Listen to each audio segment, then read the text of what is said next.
Hi, my name is Ben Ludlow, Capital Projects Program Manager here at RFTA. Behind us is the Glenwood Maintenance Facility project where we are building the 60 bus storage building and the operations center. Let's take a tour and see how things are progressed along. Just beyond us here is the west side of the 60 bus storage building. As you can see, the overhead doors are already in place. We have some asphalt down. We have parking areas ready to go. This area is where the buses will come in to the building once they've been serviced. Here we are in the center of the 60 bus storage building. This is where the buses will be parked after being serviced and fueled, getting ready to go out for the day for their routes.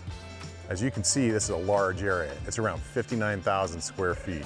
So we'll have buses in here 12 wide and 5 long to make up 60 total. Ooh, electric bus chargers. As part of RFTA's zero emission vehicle plan, our goal is to electrify our fleet. Behind me, you'll see one of the ABB depot chargers. This is a dual-headed charger that can charge 2 buses. There are 4 of them within the facility so that we have the capacity to charge 8 electric buses here at the GMF. I'm standing next to the 2 Lochinvar boilers. These boilers are for the radiant in-floor heating inside the 60 bus storage building to make sure we keep everything at a good constant temperature. That way, we're not outside with them warming them up and wasting diesel. In case of an electrical outage, it is essential that the RFTA Operations Center continues to work. So we have a very large backup diesel generator. It has the ability to have up to 3 days of fuel if we were having an extended electrical outage.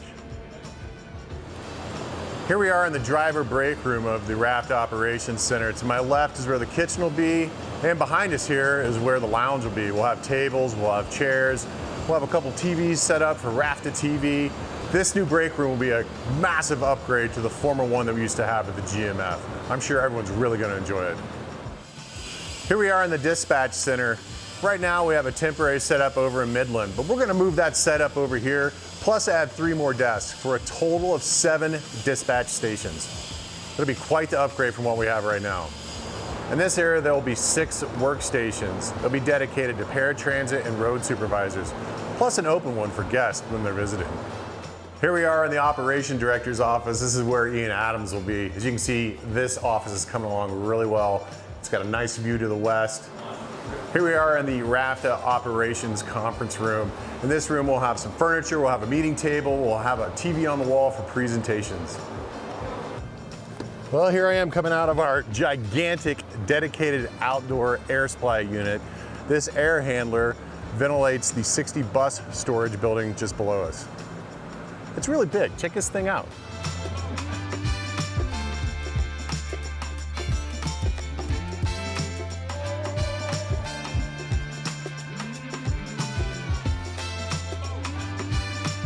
Here we are at the employee outdoor space here in the Operations Center. It's kind of the last place we're going to look at here. Next up, we're going to head down the hill to the new fuel and wash building.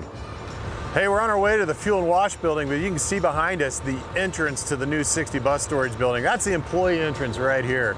And off to the left, you'll see the top of the stair tower, which leads down to the fuel and wash building. Now we're down at the new fuel and wash building. Behind us here is where buses will enter to get serviced. They'll fuel first on this end, and the opposite end of the building is where the wash bay is. Let's go inside and take a look. Here we are inside the new fueling bay. This is where buses, whether they're CNG, diesel, or future hydrogen, will be able to fuel. We added this fueling bay along with our other one so we can process buses twice as fast as we were able to before. Now we're in the new wash bay. This is where buses will come in after being fueled. They exit to the west side of the building, just like they do now in the wash bay next door. Here in the new wash bay, we have a cool new feature after that we don't have anywhere else. It'll be bus dryers. So when the buses come out of here wet in the winter, they'll be dried off on their way out and they won't ice over like we currently have right now. The GMF Remodel took away the old driver's locker room and driver's lounge.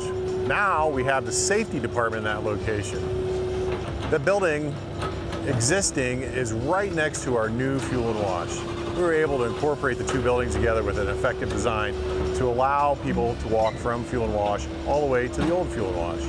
The remodel of the existing GMF is coming along nicely. Right now we're standing inside the operations training center. This is where we'll have a training simulator in the future. You might recognize this area. It used to be executive offices. Behind us, we'll have offices for our facilities crew.